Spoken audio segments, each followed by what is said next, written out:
Olá, seja bem-vindo ao Alimentos na Mira. Eu sou o professor Rodrigo Petros, do Departamento de Engenharia de Alimentos da Universidade de São Paulo. Hoje eu converso com a professora e consultora Maria Isabel Rodrigues.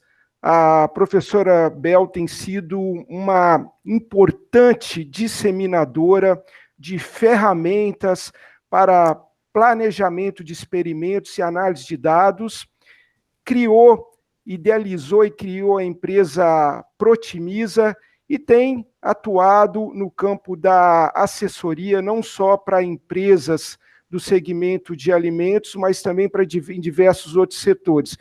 Professora Bel, é uma alegria e um privilégio muito, muito, muito especial recebê-la nesse canal. Muito obrigado pela sua disponibilidade em conversar conosco e nós gostaríamos de conhecer a sua trajetória nessa área tão interessante.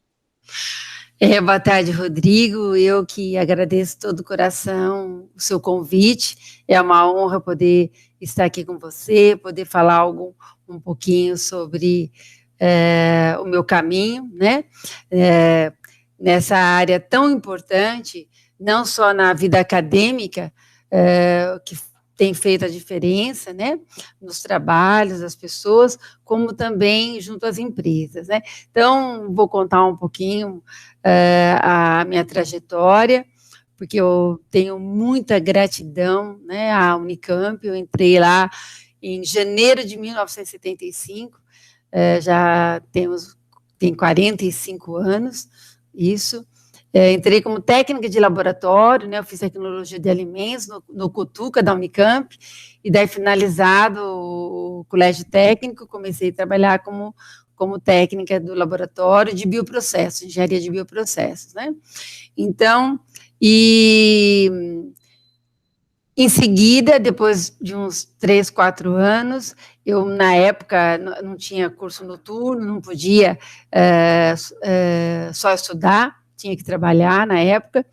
Então, depois de uns 4 anos, a minha vontade de fazer a engenharia de alimentos foi crescendo, até que, conversando na época com a minha chefe, a professora Iracema, eu falei, se eu entrar na faculdade, a senhora deixa eu trabalhar, estudar? Ela falou, não, se entrar, a gente vê, organiza, né, porque quem trabalha no laboratório consegue se organizar, ainda mais com fermentação, né, você consegue depois administrar as análises. Bom, enfim, eu entrei na faculdade e ela cumpriu a palavra dela, que eu tenho muita gratidão, e fiz os 5 anos de faculdade, e depois já o mestrado, e os primeiros 15 anos de trabalho, de 75 a 90, foram sempre com tentativa e erro, né?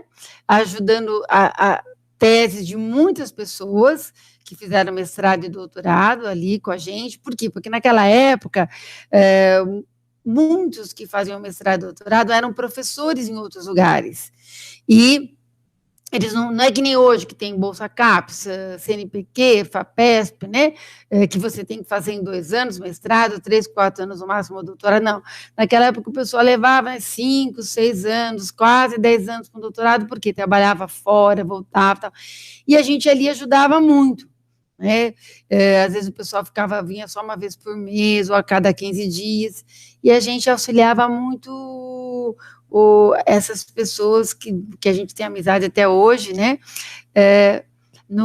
na condução dos seus ensaios. Às vezes dava algum problema, a gente ia buscar, eu lembro, numa tese do Pradella, que teve um problema de análise que eu percebi, fui lá conversar com o professor Hartmann, que era um bambambam de lipídios, daí ele quis saber o método que estava usando, daí ele falou, não, tem que lavar todo o material com sufoco.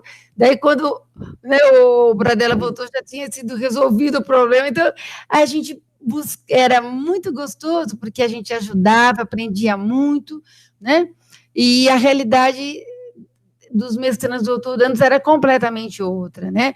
Eles tinham que estar nas suas universidades dando aula, era longe, era era outro momento. E todos esses 15 anos, auxiliando tudo, e no meu próprio mestrado, tudo com tentativa e erro. E tive a oportunidade, no meu mestrado, ir para a França, fazer uma parte do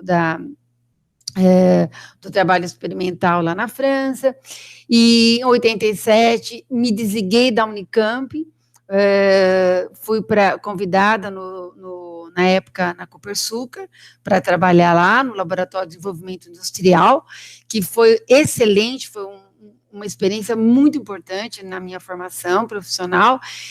E quando foi 89, surgiram 3 vagas no departamento para docente, e o meu sonho era ser professora. Toda a vida eu sonhava ser professora, me inscrevi e fui selecionada. Naquela época não aparecia um doutor, né, que nem hoje, né, que é outra realidade também, né, e voltei como docente para o departamento e já estava engatilhada com o doutorado. Bom, 90 eu fiz uma parte também na Inglaterra, trabalhando com modelagem e simulação de bioprocessos em purificação de enzimas, e quando eu retornei, fiquei 9 meses lá. Na época, tive que ir para lá, porque não tinha grupos ainda. Hoje a gente tem grupos fortíssimos em modelagem, simulação, mas naquela época, em 90, 89, 90, não tinha. Então, eu fui para lá para ser orientada na parte de modelagem e simulação de bioprocessos. E porque eu queria trabalhar com alguma coisa que não na bancada, né? Porque eu já estava há 15 anos na bancada, queria alguma coisa desafiadora para a minha formação, que foi muito, muito importante. E daí, então, faltava alguns créditos quando eu retornei, esse doutorado de sanduíche, faltava alguns créditos, e fui fazer a disciplina de quimiometria com o professor Bruns. E a gente tinha, dentro, né, de todo o programa de quimiometria, a gente tinha 3 aulas de planejamento de experimentos, que equivalia, hoje em dia, a 9 horas de aula. E a gente via 2 e 3 fatores apenas, né? Naquela época, não tinha livro, não tinha software, não tinha nada. A gente fazia tudo na mão, calculava tudo na mão, né?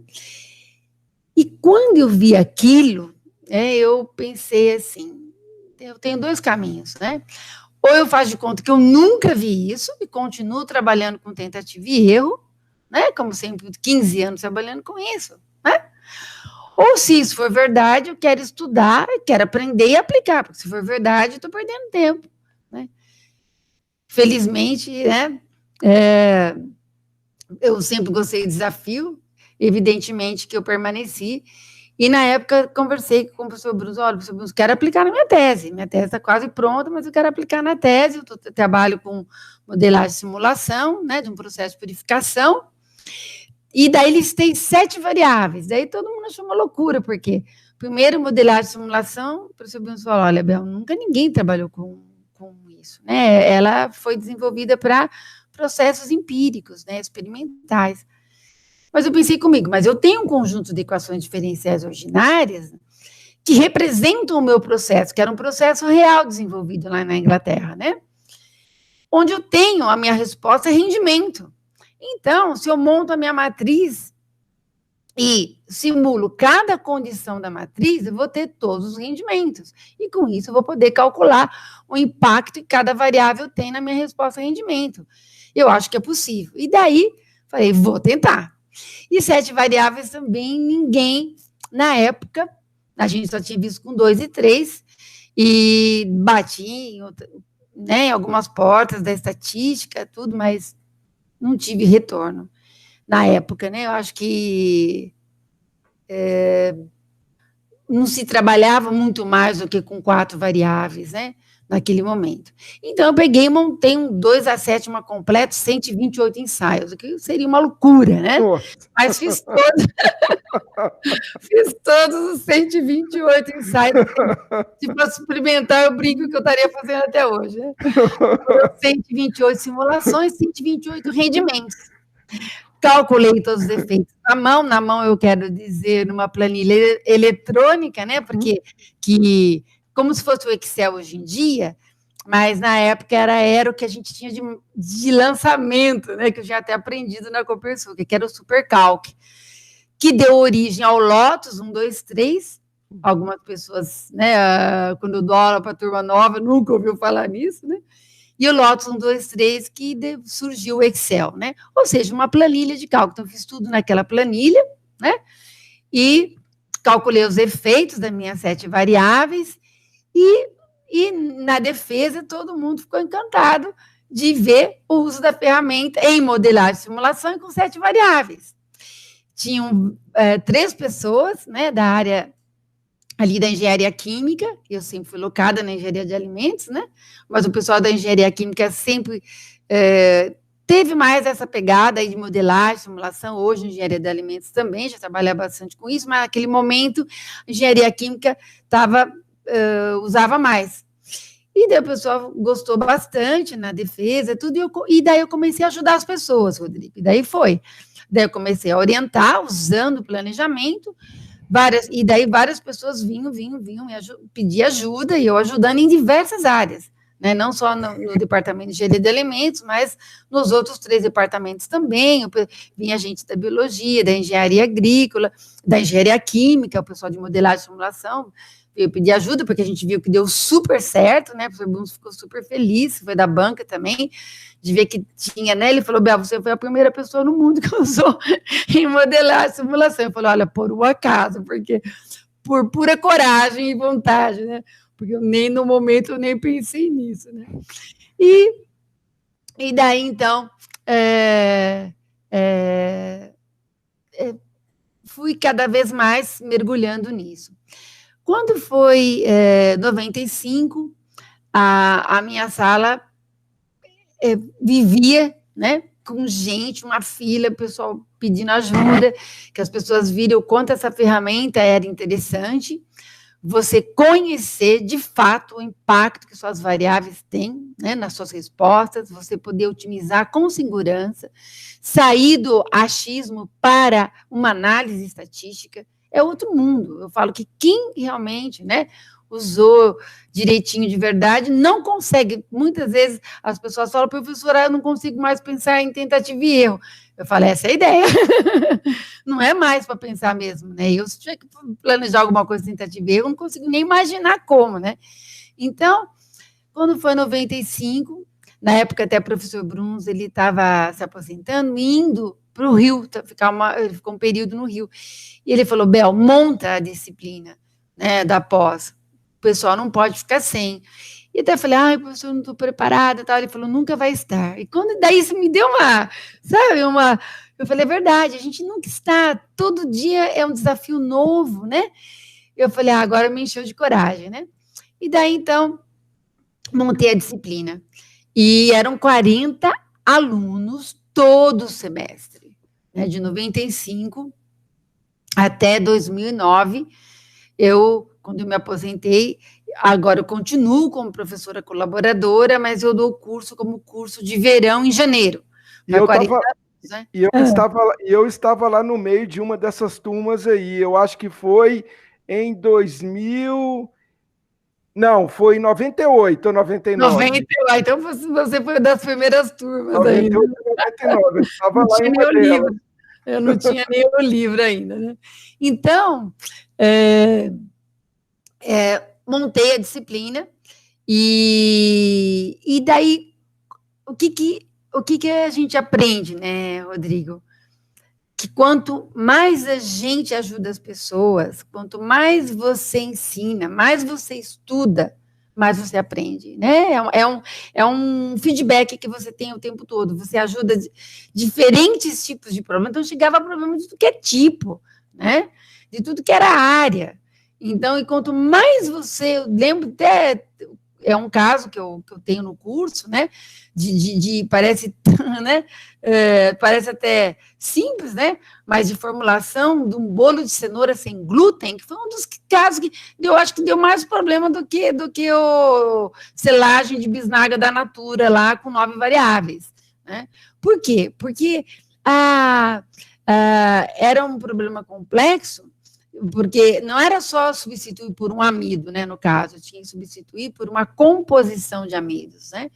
Então, é um caso que merece aí toda vez que eu dou curso, eu mostro ele como uma estratégia com cuidado que a gente tem que ter com as estratégias. Então, quanto mais a gente é desafiado, né, nos projetos a ajudar os outros, mais a gente aprende, né? E aí foi indo, e todo semestre, 40 alunos, e ajudando todo mundo que vinha e tal, né? Sempre amei fazer isso. Em 99, eu comecei a dar consultoria, em 99, a primeira consultoria que eu dei foi, na época, Elma Chips, que agora é PepsiCo, né? Muitos anos que é PepsiCo. E, na época, o Arthur Lima, que era o gerente de P&D lá, veio pedir ajuda, ele me descobriu lá, ele era engenheiro de alimentos também da Unicamp, não sabia que eu trabalhava com isso, descobriu, e daí resolvemos um problema industrial, em seguida ele já contratou meu curso em Company, eu fazia tudo pela fundação, né, sempre fiz tudo direitinho pela fundação da Unicamp, pela Funcamp, e daí comecei com consultoria também em empresas a partir de 99. E quando foi 2004, né, eu recebi, e eu dava esse curso não só na Unicamp, como em diversas universidades que me chamavam no Brasil, e congresso, minicurso, tudo.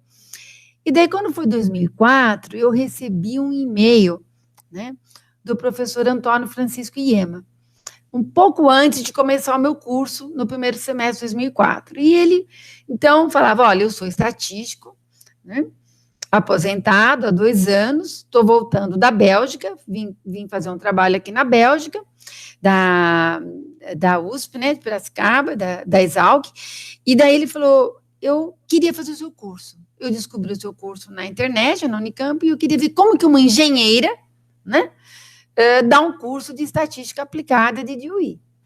E daí eu falei, olha, professor, uma honra para mim, eu já dei esse curso em vários lugares do Brasil, já tive muitos estatísticos que estavam dentro do curso das universidades, né, que vinham para ver aplicações, e mais um professor titular eu nunca tive.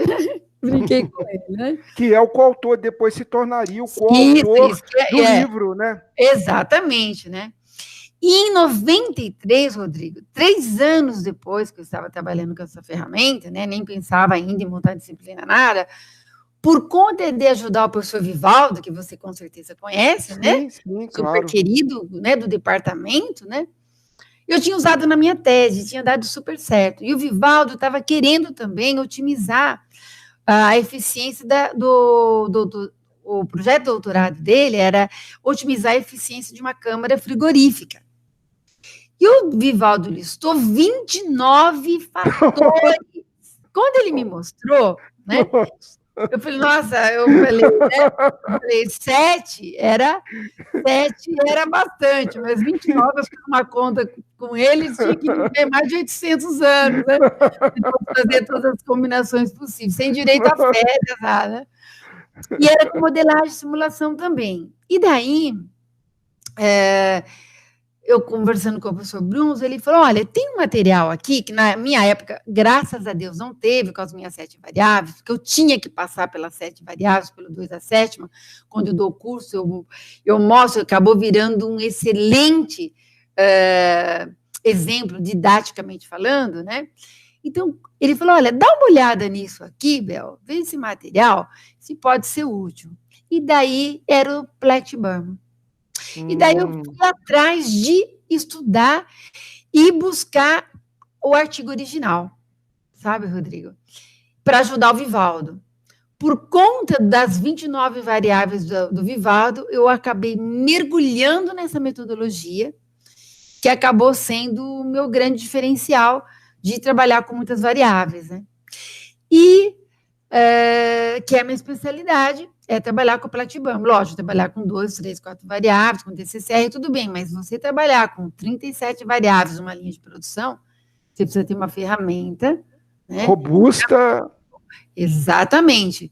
E daí, quando eu ajudei o Vivaldo, com as 29 variáveis, fiz análise dos efeitos, deu super certo, a gente ficou super feliz.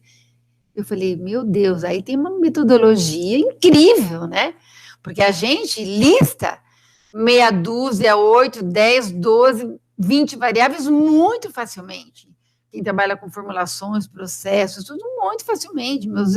A maioria dos casos que eu tenho é tudo acima de 10 variáveis. Então, eu falei, é uma ferramenta poderosíssima. E daí mergulhei no artigo original, estudando. E o que acontece, né?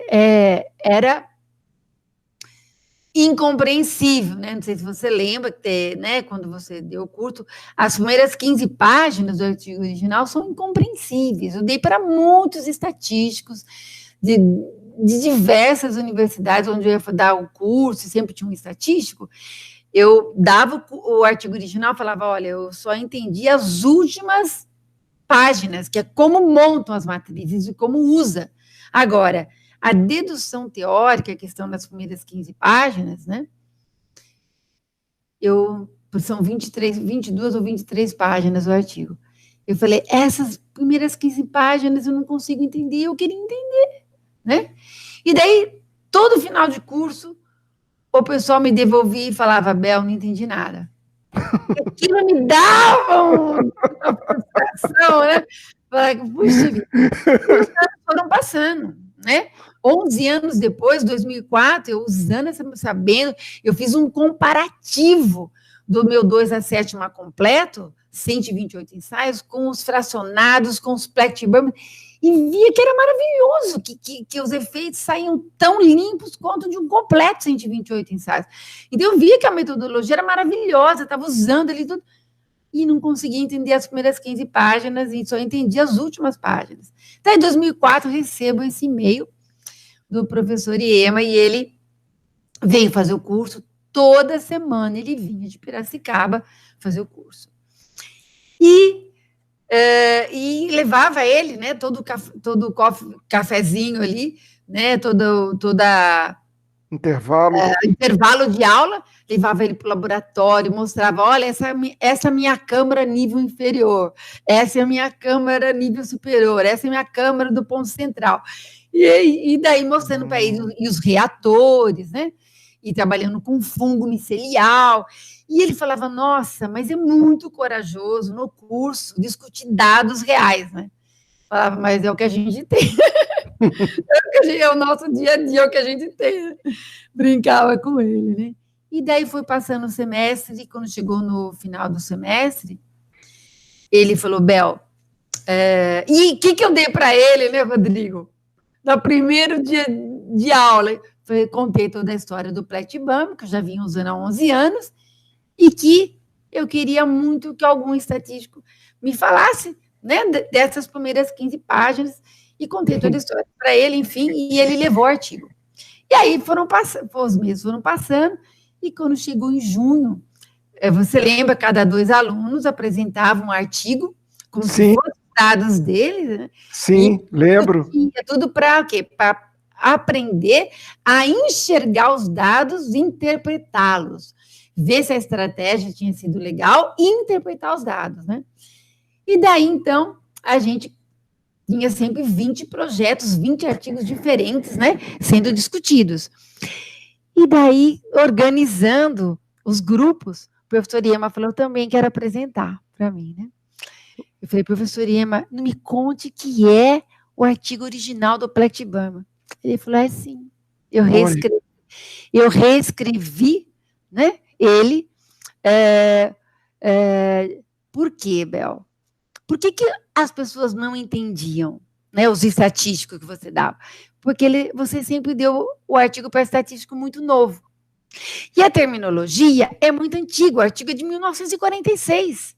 Então, ele falou, e eles não têm os cabelos brancos que eu tenho, né? Na época ele falou para mim. E também porque toda a minha especialidade é álgebra linear. E daí, então, para mim foi fácil entender o artigo e eu reescrevi numa linguagem mais moderna. Eu brinquei com ele, eu beijo os pezinhos do senhor agora ou depois. Eu fiquei tão feliz, tão feliz. E ele falou, olha, e não é para você entender mesmo, deixa alguma coisa para a gente. Ele falou, continua usando direitinho. E daí ele fez uma analogia linda, que pacificou tanto o meu coração. Ele falou assim, sabe, Bel, imagine que essas 22 páginas, 23, é resultado de uma tese. Com certeza o Plecht era o orientado e o Berman, que são 2 autores, era o orientador. E daí você, uma tese, eles estavam desenvolvendo uma metodologia para análise dos efeitos dos fatores. E daí transformaram uma tese em 22 páginas. É a mesma coisa da nossa área. Ele falou, Bel, quando você fala aí dos reatores, extrações, secagem, ele falou, eu não consigo entender, porque não faz parte da minha formação, né? É a mesma coisa você querer entender essas 22 páginas, se não tem a formação estatística, né? Teórica, básica, e além de tudo está resumida, era uma coisa super resumida. Ele falou, mas você conseguiu entender as últimas páginas, né? Que é a montagem das matrizes, inclusive eu detectei na época, sabe, não vou citar aqui, mas software com matriz montada errada, porque tinha entendido errado, né? Inclusive até esse material que o professor Bruno tinha me dado, por isso que eu fui atrás do artigo original. O que no artigo original eles colocaram a sequência dos sinais em linha, mas a verdade é a coluna, que é a sequência dos sinais, e daí o restante você monta. Então, se a pessoa pega aquela linha e coloca na linha, não coluna, ela fica invertida. Não causa, o professor Ema até falou para mim, não causa grandes problemas na análise dos efeitos, mas fez muito bem de você montar a partir do artigo original, porque você está obedecendo o que os autores, lógico, desenvolveram, né? Então, eu tinha todo esse cuidado, eu montei todas as matrizes, né? Porque em 93 eu comecei a usar software comercial, de 90 a 93 eu fazia tudo na mão, em 93 eu comecei a usar software e percebi alguns equívocos nas montagens da matriz do Plecht-Berman. Por quê? Porque eu comparava com o artigo original, né? E daí, então, o professor Iema, ele deu um seminário, né? O seminário dele foi sobre o Plecht-Berman e continuamos não entendendo nada a dedução teórica. Mas o que ele me disse, né? Deixa serviço para a gente, né, Bel? Porque é mais fácil vocês estudarem a estatística, olha que lindo que ele falou, da parte do DOE, é mais fácil vocês estudarem a estatística do DOE e aplicar direitinho do que nós entendemos todas as nuances e particularidades de cada processo de vocês. E é verdade, a gente sabe disso, cada processo é único, tem uma particularidade totalmente diferente, que, né, então, e ele via lá, né, dos 20 artigos, cada um com uma abordagem totalmente diferente, tudo, então ele falou, continua usando direitinho, e não se preocupe com a parte de toda a dedução teórica, né, e deu um alívio muito grande, e eu fiquei muito feliz. E daí, no último dia de aula, ele falou, Bel, você tem que escrever um livro. E os alunos já haviam me pedido fazia tempo, sabe, Rodrigo? Mas eu não tinha, imagina, não estou preparada, sempre, tal. Daí ele falou, Bel, você tem que escrever um livro, porque tem muito pouco material sobre isso na literatura. E você tem uma experiência muito rica em aplicações. Dá um curso com todos os estudos de caso com aplicações, fica só para 40 alunos, você tem que disponibilizar esse material para outras pessoas que não podem estar aqui fazendo o curso. Daí, eu falei, olha, professor Ema, já... O meu, com licença, o meu está aqui nas minhas mãos. Eu comprei o escrito no idioma português e no inglês. Eu uso mais o inglês porque dá um suporte para escrever os artigos, tem todas as terminologias, é ótimo. Obrigada, Rodrigo. E daí, então, ele falou, tem que escrever. Daí eu falei, olha, professor Ema, fazia tempo que os alunos vêm me pedindo, e eu tinha até conversado com o professor Bruns, porque eu usava o livro dele quando ele lançou, eu adotei, daí o professor Bruns, tinha conversado com ele, inclusive, sobre isso, ele falou, Bel, escreva, porque a tua experiência em em engenharia de processos, enfim, né, tem tantas particularidades tão diferentes, só vai acrescentar, tem muito pouco material sobre isso, só vai ajudar as pessoas. E daí eu falei, professor Iema, é o seguinte, o senhor pode almoçar comigo hoje? Era o último dia de aula. Ele falou, posso sim, avisa a minha esposa lá, Celina, e eu posso sim. Daí eu catei ele, pus no carro, eu falei, vou levar o senhor para conhecer um lugar, né? E daí, então,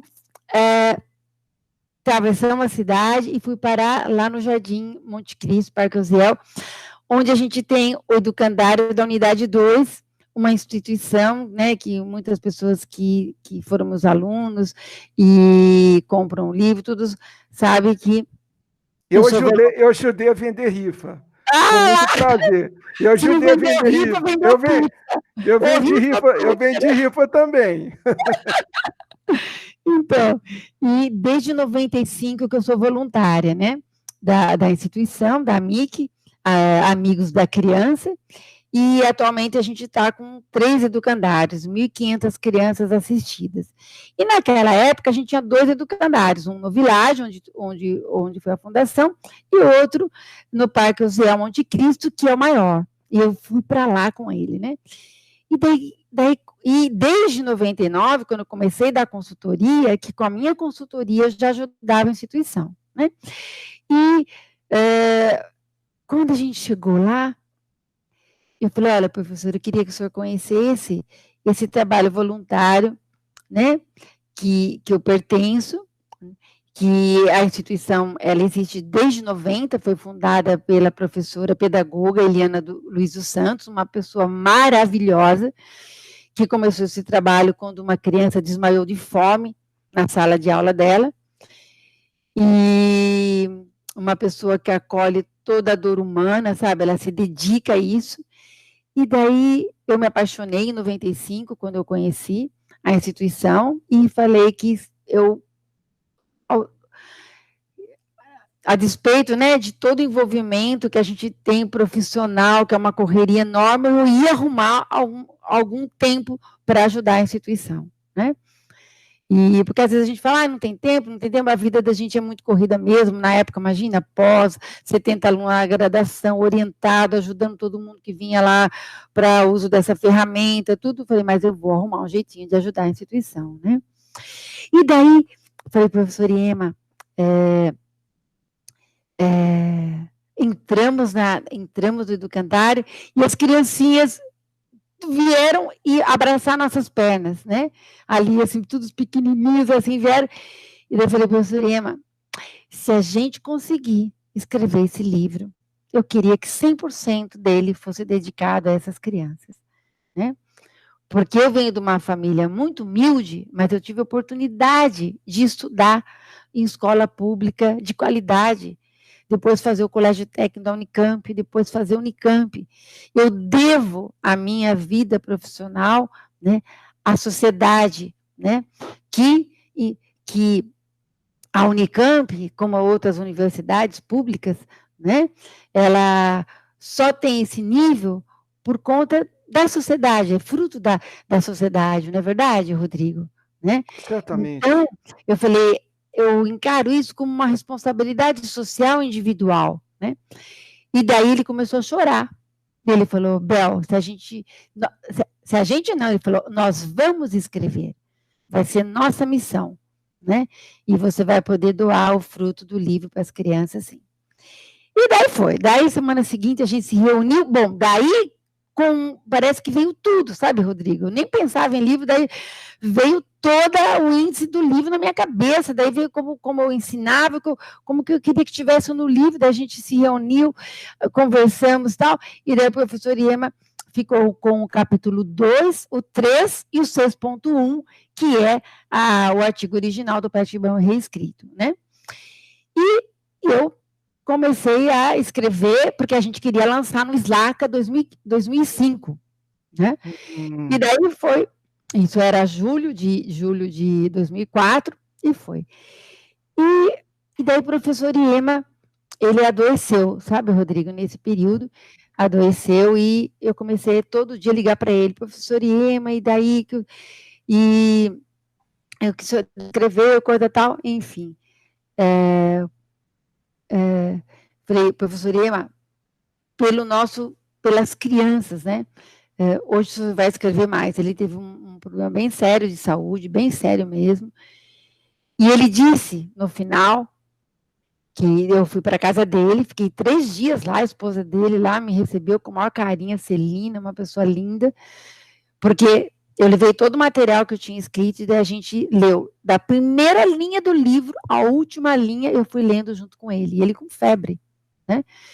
E eu falei, nós vamos lançar, professor, no Slaca, né? E até na época não tinha nem dinheiro para lançar. Eu fui para a editora da Unicamp, que era meu sonho, né? Eu estou lá desde 17 anos, mas aqui editora é o seguinte, né, Rodrigo? 90% ficam para as editoras e 10% para os autores.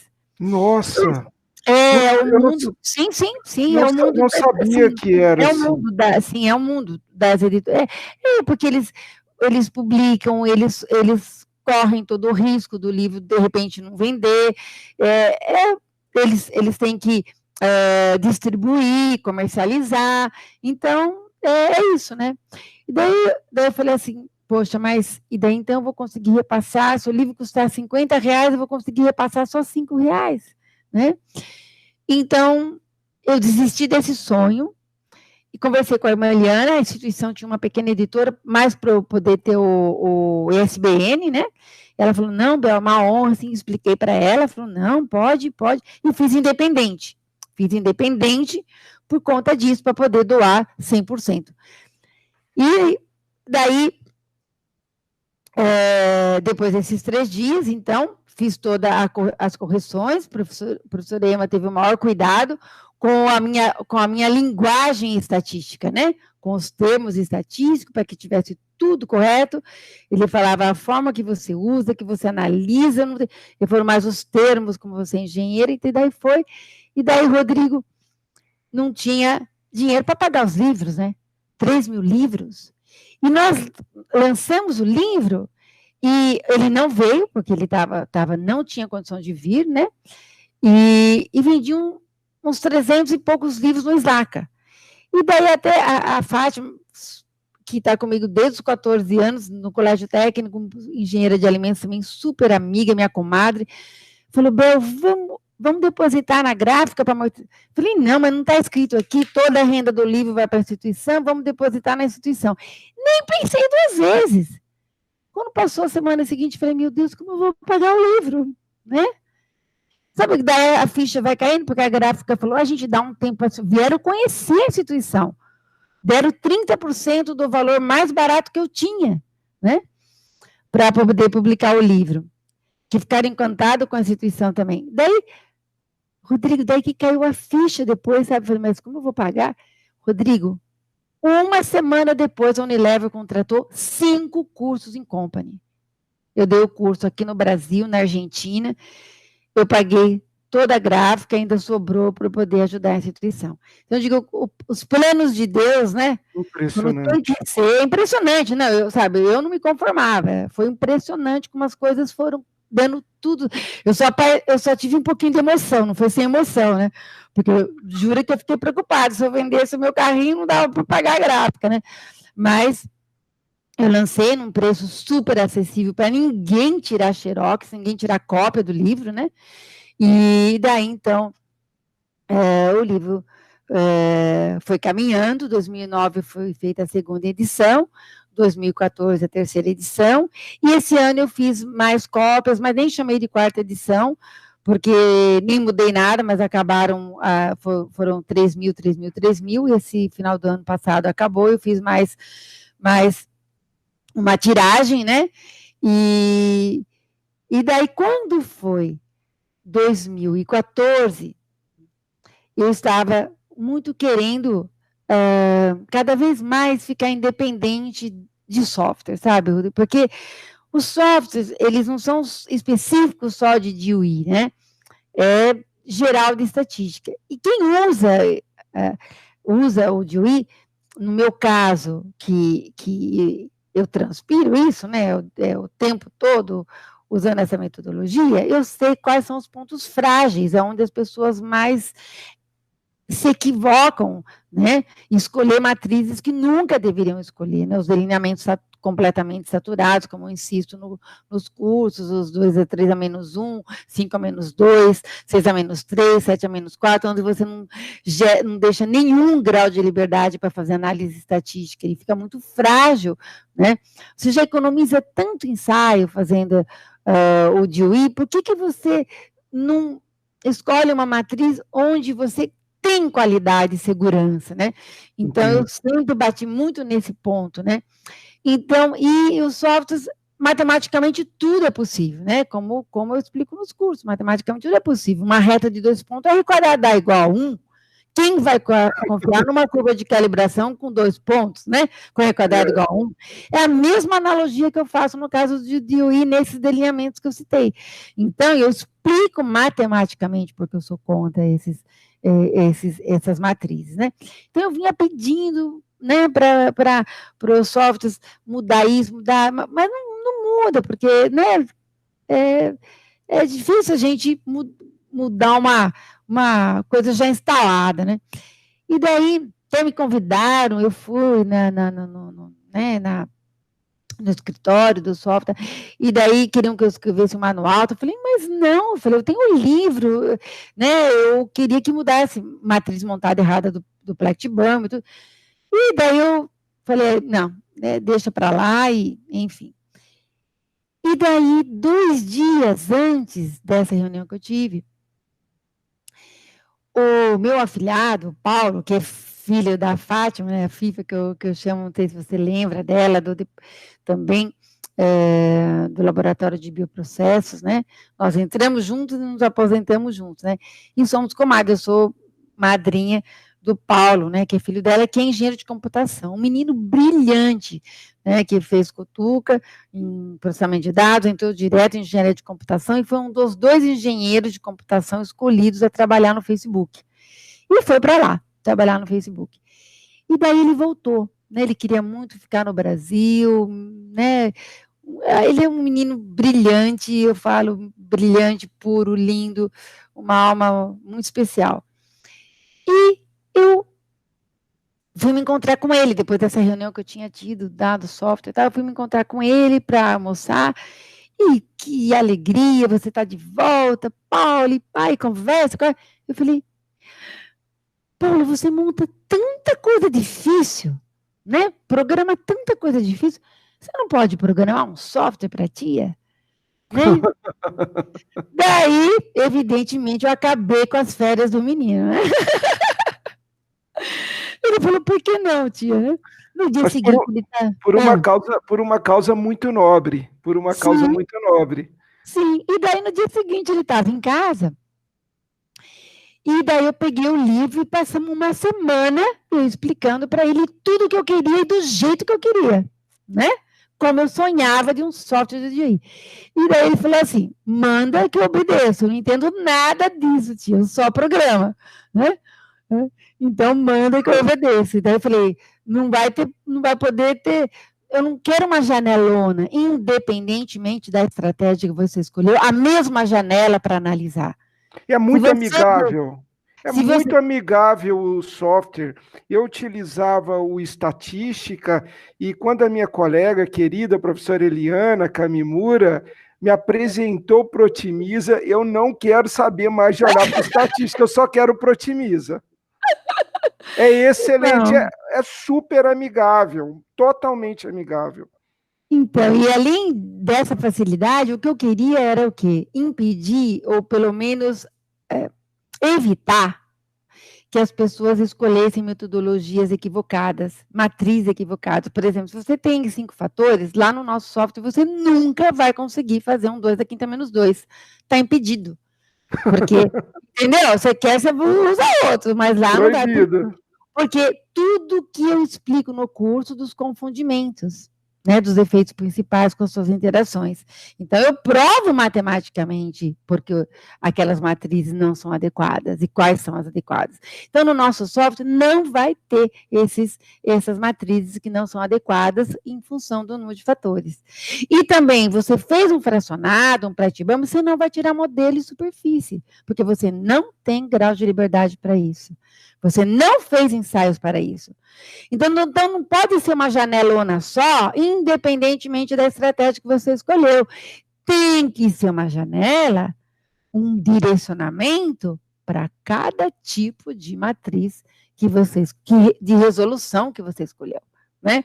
Então, você tem vantagem de diminuir o número de ensaios, mas alguma coisa você perde. Agora, então você tem que ter esse bom senso no uso da ferramenta, né? Então, era isso que eu queria que estivesse no software, e o Paulo construiu exatamente como eu queria.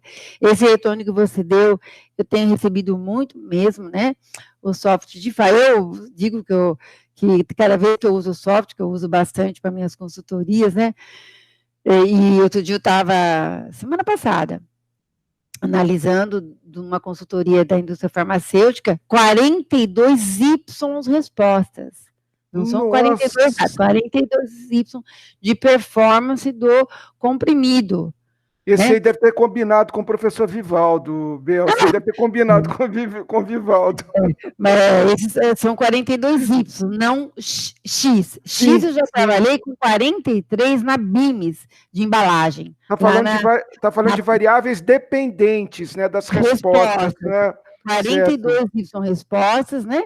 E com o nosso software, é muito mais fácil de analisar, é muito mais organizadinho de verdade.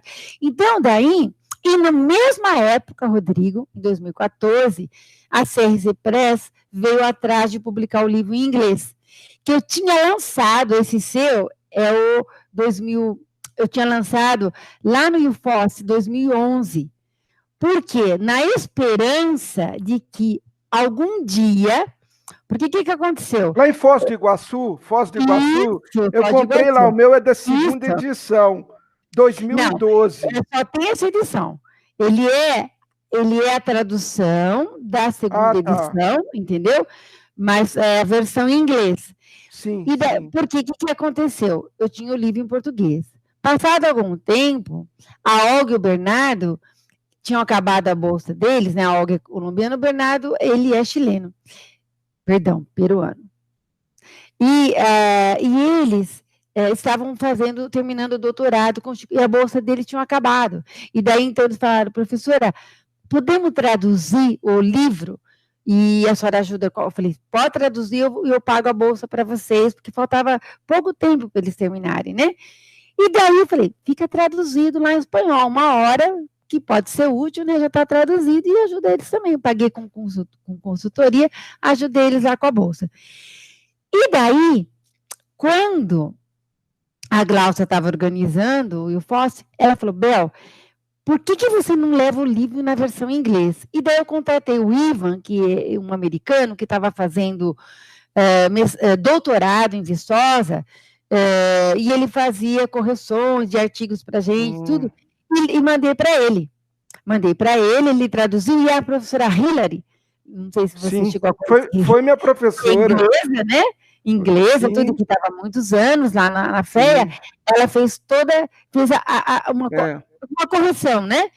E depois, então, eu peguei e lancei o livro em 2011, em Foz do Iguaçu, no Congresso. E o pessoal da CRC Press ficou com um livro. E passou o tempo, eles até pediram para eu mandar umas coisas, tal, e na minha correria e tal, eu me esqueci, Rodrigo. E daí, quando foi 2013,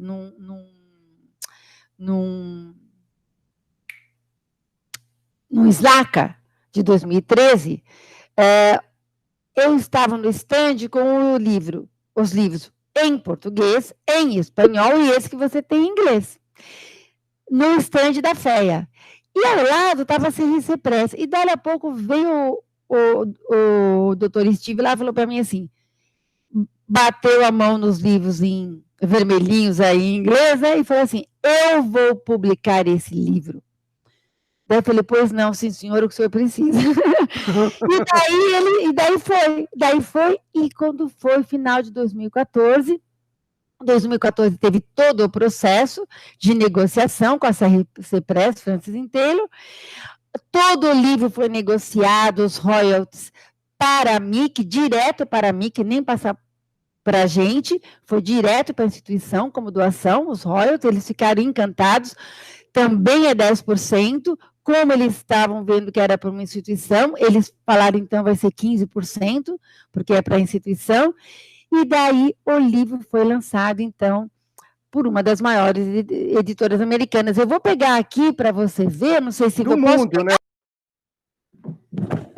porque essa versão que você tem, eu tinha feito, né, alguns exemplares para levar lá para Foz do Iguaçu. Mas daí, quando a gente negociou o livro para eles publicarem, que daí eles ficaram com os direitos de publicação e distribuição do livro no mundo, eu não podia mais vender, os livros que sobraram foram para picotar, entendeu? Porque eu não podia mais vender, eles foram picotados, entendeu? Então, e daí, você enxerga bem, hein? Sim, Né? perfeitamente. Ele é menorzinho, não sei se dá para ver. Né? Tá. E o conteúdo é idêntico? O conteúdo Eles só fizeram mais uma revisão do inglês, entendeu? E só que um jeitinho americano de fazer, né? Capa dura, bacana, tô vendo. Capa dura e tal, né? Um pouquinho menor do que o nosso em português, espanhol aí, né? Então, eu não tenho ele para vender, eu tenho alguns exemplares que eles me deram, né? E é vendido na Amazon, né? Tá. E tanto se você entra lá no nosso software, tem lá, se você quer comprar a versão em português, espanhol, daí você clica em português, espanhol, e os de inglês você vai cair lá na Amazon americana, né? Então, muito legal, porque a repercussão é maior, porque agora era o meu sonho, por isso que a tradução foi para algum dia que caísse na mão de alguma editora e acabou caindo, né? Deus é pai aí e foi muito legal. Bel, posso pedir licença para compartilhar minha tela para mostrar a carinha do site para quem está nos acompanhando? Com certeza, com certeza. Tá vendo? Com certeza, sim. E se você clicar lá na do inglês, ó, clica lá para você ver, Rodrigo, vai cair na Amazon. Já na bandeirinha aqui? Não, no próprio, onde está, English, onde está ali, não na bandeirinha é que é o idioma, tá. É o idioma, o software está na versão português e na versão inglês, né? Certo. Daí, se você colocar lá, olha, sobe um pouquinho lá.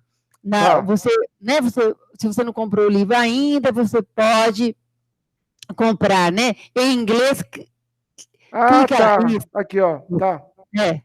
Daí vai cair. Legal. Hoje ele está $262. Tá. Quando o pessoal reclama R$70 o livro em português, eu falo, dá uma olhadinha lá na Amazon. Pois é. Ainda bem que eu garanti o meu, Bel, porque o salário do professor não dá muito para comprar isso, não. Esse preço não. Eu acho também um valor assim, para eles tudo bem, né? Mas eu não tenho como tá fora do seu campo de negociação. Sim, não, eu colocaria mais baixo, com certeza, mas é o valor deles, de comércio deles. Eu entrei, eu estava no curso lá com o pessoal da Colômbia, virtual, eu entrei para mostrar para eles, porque o gerente de PI deles tinha o meu livro, eu mandei, né, a caixa de livros em espanhol para eles, né, o pessoal da Procapes, lá de Barranquilha, foi o primeiro curso virtual que eu dei, né, esse ano, porque a gente está transformando os cursos desse ano para virtual. E daí ele tinha o livro, né, esse que ele comprou na Amazon, né, e os outros todos estavam com o livro em espanhol, né, que eu tinha mandado ele também tinha a versão dele em espanhol, que eu mandei uma caixa para os participantes dos livros em espanhol. Enfim, então, assim, Deus, na sua bondade, foi permitindo que eu tivesse aí os livros, né, no português, espanhol, inglês, e o software agora, que, nossa, que deu uma liberdade imensa para mim, né? As empresas têm gostado muito também de usar o software, mas o que tem que deixar bem claro, né, Rodrigo, que o software não faz nada, né? Ele não define estratégia, ele não interpreta resultados, né? Sim. Graças a Deus é a gente que tem que fazer isso, né? Então, eu digo, o software é uma calculadora avançada. Em vez de você fazer tudo à mão, que nem eu fazia, aquele monte de matriz inversa, transposta, não precisa mais fazer isso, né? O software ajuda, mas a estratégia e a interpretação dos resultados somos nós, né? Eu lembro de você falando isso no seu curso, eu lembro claramente, porque eu me lembro do Estatística, antes da criação do Protimiza, tudo que você pedir para ele fazer, ele faz, né? Você vai apertando, e eu lembro de você falando, olha, o pesquisador é que conhece o fenômeno e ele que realmente que tem que arbitrar, né? Tem que definir as estratégias, né, para análise. Sim, sim. Né, os fatores você que define, a estratégia mais adequada é você que define, a interpretação estatística você que faz, né? Então, outro dia eu estava da indústria farmacêutica mesmo, né? Corrigindo um relatório, porque agora com a exigência da Anvisa, que eu acho super importante, né? Do Quality by Design, o QBD, né? Para as indústrias farmacêuticas, que isso vigora nos Estados Unidos, né? E agora também aqui no Brasil. E o DOE é a ferramenta principal do QBD, né? E qual segmento industrial tem sido o seu principal cliente? São as indústrias de alimentos, farmacêuticas, automotivas? Eu posso compartilhar, eu preparei um materialzinho para você aqui, posso compartilhar? Quero ver tá. Sim. Tá. Então, eu preparei um materialzinho, né, para poder mostrar onde eu tenho mais usado a ferramenta, né, a atuação. Bom, na indústria de alimentos, lógico, né, como engenheiro de alimentos, e um engenheiro de alimentos é um engenheiro de processo, e eu digo que a gente tem uma formação tão ampla que a gente conversa com diversas áreas, né, diversas outras formações, né? Sim. Então, tenho trabalhado bastante com a indústria de alimentos, a Cargill, né, já dei 2 cursos em company, bastante projeto de consultoria, né, no centro de inovação deles, a Ingrid, a Ginomoto, comecei lá na Elma Chips, como eu te falei, enfim, várias empresas aí, né, muitos deles também que vieram fazer o meu curso aberto, quando eu abro uma vez por semestre, né, porque normalmente eu dou o curso em company uma vez por mês, mas 2 vezes ao ano, para empresas que, às vezes, quer mandar uma pessoa, 2 pessoas, para ver se vale a pena, né, a Unilever fez isso, num curso aberto que eu dei na Unicamp, mandou uma pessoa, daí, em seguida, que foi quando contratou os 5 cursos, né, quer dizer, tudo encaixadinho ali, né, então, na indústria química, tem casos muito bonitos, né, com a DuPont, indústria farmacêutica, como eu falei, ultimamente, os últimos anos que eu mais tenho trabalhado muito com a indústria farmacêutica, tenho me procurado bastante, por conta justamente do Quality by Design, onde o DOE é a metodologia, né, principal para poder detectar o space design, ou seja, o quão robusto é o meu processo, a minha formulação na performance do meu medicamento, né? Então, tenho trabalhado muito, não só dado o curso, como também o treinamento continuado, que é o que eu chamo que após o curso, eu ajudo a implementar a metodologia no dia a dia da empresa, né? Então, ele seleciona os projetos de interesse e eu vou conduzindo a estratégia, analisando os resultados, explicando, corrigindo o relatório, né? Então, isso é muito importante. Eu estava até comentando, outro dia eu estava corrigindo um relatório onde uma das pessoas que tinha escrito o relatório colocou lá, o modelo não é estatisticamente significativo. Não era uma pessoa que tinha feito o meu curso, sabe? E tinha uma outra escola. E daí, corrigindo o relatório, eu falei assim, olha, daí eu mudei tudo. Daí eu pedi permissão lá para o chefe, lá, falei, posso reescrever esse relatório? Refiz. Né, refiz. Com a abordagem, né? Por que o modelo não era estatisticamente significativo? Porque todos os valores, resposta de rendimento, conversão, eram de 98% a 100%. Como que você vai ter um modelo onde não tem variação na resposta? Se eu tenho variação, que eu chamo de distribuição de frequência, tenho resposta em rendimento de 20, de 40 e pouco, 60, 80 e pouco, 90, quase 100, eu tenho uma variação na resposta, com certeza significa que as minhas variáveis têm algum impacto que hora dá valor menor ou valor maior de resposta. Então, as variáveis têm efeito. Agora, se todas as respostas estão de 98% a 100%, significa que dentro da faixa estudada, os meus efeitos não estão causando impacto. O rendimento, ele é muito grande e com variação muito pequena. Então, daí eu construí um gráfico mostrando que um gráfico de barra mostrando que todas as respostas estavam entre 98% a 100% e o valor mínimo que eles tinham como objetivo era 95%, a exigência deles. Ou seja, todas as respostas estavam acima de 95 e entre 90. Então, daí não tem modelo. Porque daí, o que acontece? A pessoa deixa de discutir, olha, a minha equação, ontem eu estava numa reunião de um outro projeto exatamente disso, onde a variação da pureza não tinha nada, tudo estava com uma resposta, era tudo 100% de pureza, né? De 99,8% a 100% de pureza. E as outras respostas de 97% a 99, tanto por cento de conversão. Então, que significa que todo o nome apropriado na indústria farmacêutica é Space Design. Todo o seu Space Design é toda a área estudada, né? Então, num caso desse, você não vai ter modelo mesmo, e não precisa ter modelo, a sua nova é horrorosa. Lógico que a sua nova é horrorosa, porque você não tem variação na sua resposta e todas elas são boas. Então, a abordagem de discussão muda completamente, o relatório fica completamente diferente do que falar não deu modelo. Mas não deu modelo porque seus resultados estão ruins, não estão tão bons. Tá? Então, essa interpretação, essa maturidade no uso da ferramenta que você vai ajudando as pessoas a enxergar.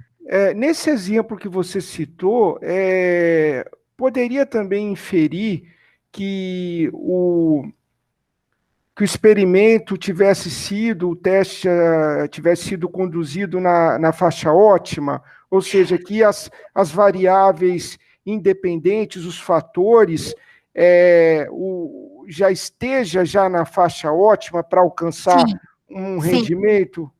Sim, com certeza. Só que, por exemplo, falar, então vamos ampliar a faixa para ver a que horas em que momento que perde isso, né? Que isso é uma coisa muito interessante que eu falo também nos cursos, que às vezes é importante você saber que horas, em que momento aqui das minhas variáveis que eu perco essa condição. Né, que isso é importante também, né, para você definir sensores de temperatura, isso, aquilo, por exemplo, mas nesse caso, principalmente em termos de fármacos, né, a faixa estudada normalmente elas são restritas, sabe, Rodrigo? São condições que eles não podem ampliar demais, por exemplo, a faixa de pH, porque senão daí já pode dar contaminantes, entendeu? E para outra rota, tudo mais. Então, as faixas que são definidas, elas normalmente estão bem já fechadinhas ali, né? Entendi. Agora, pode falar você. Então, nesse exemplo que você citou, ela já... Qualquer experimento, qualquer ensaio conduzido naquela faixa já produziu, ou já produziria, como produziu um resultado mais elevado, né, de rendimento, que você falou que todas as respostas ultrapassaram 95%, né, foram muito altas. Então, e daí significa que qualquer combinação entre as variáveis dentro da faixa estudada, ela está me dando a performance que eu desejo. A única coisa que eu gosto muito de fazer, né, Rodrigo, e isso desde 2000 que eu venho batido, né, nesse ponto, por conta de uma coisa que eu conto no curso, que aqui não caberia, né, a gente precisaria de 5 horas de entrevista, mas desde 2000 que eu tenho pedido para os alunos, sempre fechem o trabalho de vocês, seja na vida acadêmica, ou seja nas consultorias, sempre eu fecho os trabalhos com a validação final. Então, então eu posso escolher essa condição, que é a condição que está me mostrando, seja a análise dos efeitos, ou seja minha superfície, minhas curvas de contorno está mostrando que essa é a melhor combinação. Ah, legal, então vamos lá, validar. Então, às vezes, né, a gente valida extremos, entendeu? Para falar, olha, está robusto mesmo, posso ficar tranquila que isso está com essas respostas, né, com desvio padrão muito baixo, então eu sempre gosto de fechar os processos com a validação experimental nas condições otimizadas. E daí outras áreas, a cosmetologia, já tive a oportunidade de dar 5 cursos em company para a Natura, adoro trabalhar com eles, desde 2009, quando eu me aposentei e montei a Protimiza, né, a pessoa jurídica para dar consultorias. Comecei a trabalhar com a Natura, no lançamento do batom Una, uma coisa linda que eles tinham desenvolvido, né, todo palette de cores, mas daí, quando foi nos testes de produção, quebravam todos os batons. Nossa! Né? Sim, nossa, imagina a dor de cabeça do pessoal de engenharia de produção, né? E não podia mexer na fórmula, porque já estava aprovada pela Anvisa, tudo. E daí são mais 2 anos para... são mais 2 anos para, se você mexe em alguma coisa da fórmula, são mais 2 anos depois de novo para... avaliação. Exatamente. Então, onde nós trabalhamos? Eu falei, não tem problema, nós vamos trabalhar onde? Nas variáveis de processo, de máquina. Então, nós levantamos as 8 variáveis com o time, né? Com o time responsável pela máquina, levantamos 8 variáveis e daí fiquei 2 dias conversando com a pessoa da fórmula, e para entender, porque eram 9 cores, não podia fazer 9 DOIs, um para cada cor, daí fiquei conversando, falei, não quero nada de sigilo, não quero saber nada de sigilo, não vou fazer batom, mas eu preciso saber os componentes principais para poder decidir, né, decidir 3 cores, e depois lá na validação, nas condições que mostravam as condições ótimas, que não quebravam o batom, daí sim, jogamos as 9 cores, né, para validar para as 9 cores. Então, assim, essa é a estratégia. Que exemplo interessante, viu? É lindo. Isso muito interessante. Na embalagem, na selagem de embalagem também. Mas tem coisas lindas lá, que eu tive o prazer, a honra, né, de trabalhar com a Natura, e venho trabalhando ainda. Esse do batom é lindo, porque era final de janeiro, tinha que lançar, já estava no catálogo de agosto, super apertado. Ele falou, professora, tem que lançar em agosto. Eu falei, não, vai lançar, pode deixar que vai lançar. Você salvou o lançamento, né? Mesmo, né? Mas uma equipe maravilhosa, eles têm eles têm... Inclusive... uma equipe maravilhosa de P&D lá, e mesmo pessoal de qualidade, adoro trabalhar com eles. Nós temos, inclusive, Bel, ex-alunos da engenharia de alimentos que estão atuando na indústria de cosméticos também. Sim, tem vários.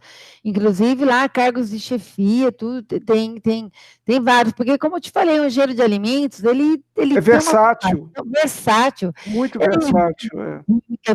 Viu um monte de engenharia, viu qualidade, viu microbiologia, análise sensorial, gestão de qualidade. Não, formulação, não, a gente é bem, por isso que eu digo. Até sociologia, sociologia, nós temos a disciplina de economia, administração, marketing, sociologia. Então, e daí, então, você vê até automotiva, eu estou mostrando aqui em 2006, antes de me aposentar, eu tive um caso também muito interessante, bem bonito na Bosch, numa peça que mede o nível do tanque, né? Que transforma o sensor analógico em sensor digital no painel. Então, é uma boinha, né? Que tem um sensor que emite um torque que vai mostrar lá aquelas como é que a gente fala? No sensor a gente não vê aquelas barrinhas, Barrinhas. Tá dando meu combustível, né? Sim, então, sim. E eles têm um rigor enorme, né? A Bosch, eles têm um controle de qualidade, né, de altíssimo nível, um rigor enorme, e daí passava do torque, que eles tinham como padrão máximo, né? E daí eles estavam, na época, com 50% de perdas, né? Todas as peças que passavam desse valor de torque, e daí também... E eu fui para lá, por acaso, porque na época, o gerente está até na China agora, o Sidney, ele também é voluntário da AMIC, e conversando com ele para cá, para lá, ele falou assim, nossa, Bel, será que o que você ensina lá para os seus alunos de estatística não podia ajudar a gente? E eles tinham gente de Seisinha, Black Belt e tudo mais, e o pessoal Seisinha, Black Belt não trabalha com muitas variáveis, sabe, Rodrigo? Eu já tive vários alunos Seisinha Black Belt que depois falaram, ai, professora, nunca tinha visto delineamentos fracionados, Platinum, nunca ouvi falar. Então, se você tem 6, 8, 10, 12 variáveis, como que você vai escolher variáveis? Você não pode escolher. Inclusive, a variável vilã da história era uma que eles achavam que era super inocente, e ela que impactava, em média, 2 newton por milímetro o torque da peça, né? Foi um susto para eles achavam que ela era uma inocente, sabe? E ela era a vilã da história. Por isso que eu digo que é tão importante você usar uma metodologia adequada, né? Tenho usado em bioprocessos, muito também, tive o prazer de dar 2 cursos em company lá no Sempre da Petrobras, fiquei 1 ano e meio implementando a metodologia em diversas áreas lá, de biorremediação, produção de enzimas, eles têm um centro de pesquisa que é referência mundial, né? Uma equipe maravilhosa de trabalho, né? Que não tem nada a ver com o que aconteceu aí lá no, né? Com as histórias lá do o pessoal que trabalha aqui embaixo não tem nada a ver com o que acontece lá em cima, né, com essas coisas de lava-jato, isso, aquilo mais, né, mas a equipe técnica deles é maravilhosa, e eu tive o prazer de ficar 1 ano e meio implementando na gerência de bioprocessos em diversas áreas, né, inclusive tem alguns projetos que eu até tenho autorização para mostrar no curso, sempre guardando, evidentemente, todos os sigilos industriais, né? Ninguém precisa saber, a gente quer mostrar a estratégia e como interpreta os resultados, né? Isso, se eu não pudesse mostrar, as pessoas não saberiam que eu poderia ajudá-las a resolver o problema, né? Então, e embalagens, também tenho trabalhado muito na parte de embalagens, né? Com a BIMS, tudo, a gente tem casos que eu tenho de 37 variáveis, uma linha de produção de 2 milhões de embalagens dia.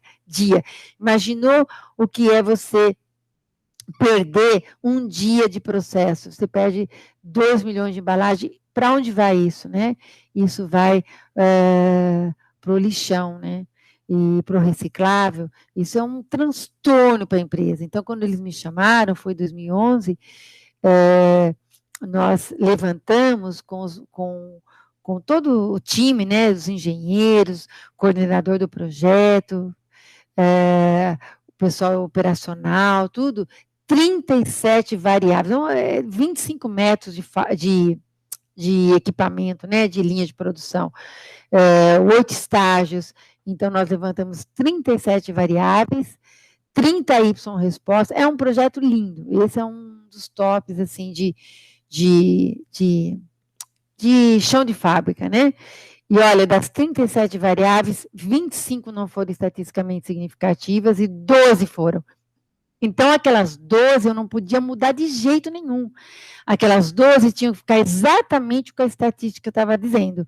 E as outras 25, qualquer valor dentro da faixa estudada, tudo faixa operacional da máquina, e eu podia trabalhar. Então, isso é muito legal, você conhecer o teu processo, né?